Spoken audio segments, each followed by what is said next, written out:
So if you want to be more efficient with your incline Smith, always keep in mind these variables. So it all starts from the bottom with your legs. Make sure they're always positioned very kind of planted to the ground and very tight. And this then transitions into your core. You always want to keep your core as tight as possible. Obviously, this is going to be kind of mitigated while you're breathing, whether you're exhaling, inhaling when you're completing each rep. And from here, this pretty much transition into your positioning of your upper body. So since we're doing incline Smith, you're always gonna kind of want to be in some form of arch and with your shoulders pinned back. And this is the main reason for this is because you want to isolate the chest as best as possible, and this is the best way to do it. So meaning you need an archer back, as I was saying, and you need to pin your shoulders back, and you need to kind of elevate your chest in an upwards fashion. And pretty much from here you have your hand positioning. As you know, any kind of barbell on a Smith machine has a bunch of places where you can position your hands and figure out at which angle you want to kind of bench at. And this really comes down to personal preference. Always keep that in mind. Something that works for others won't necessarily work for you, so you got to find what works for you. But personally, I like to kind of somewhere around the ring finger. I like to place my palms somewhere around the middle.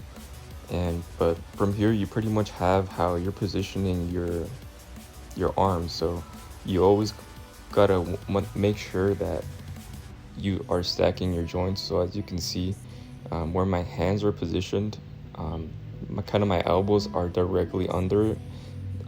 Pretty much the weight always has to be traveled and has to be stacked fully. This way you're not kind of injuring your shoulders or even your elbow joints. And with this pretty much allows you to lift the most amount of weight possible as well. Some other things to keep in mind is that you should always be aiming to make each rep as consistent as possible. And the best way to do this is obviously one, keeping your form in check, keeping it stable, keeping it consistent all the way throughout your whole set. And along with this comes rep tempo. So rep tempo just pretty much comes down to the tempo that you're using within each rep. So how much time are you spending in the eccentric and how much time are you spending going through the concentric. This is very different for each person. It really comes down to not only preference, but kind of what your goals are. So if your goals are kind of hypertrophy, like for me, I like to spend a little more time than usual on the eccentric.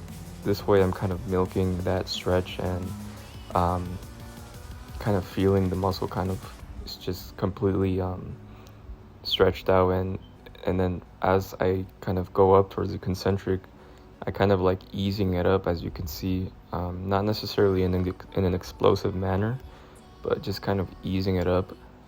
This way I kind of feel the full contraction. So in terms of numbers, when it comes to rep tempo, personally I like to go somewhere around 3 to 5 seconds through the eccentric.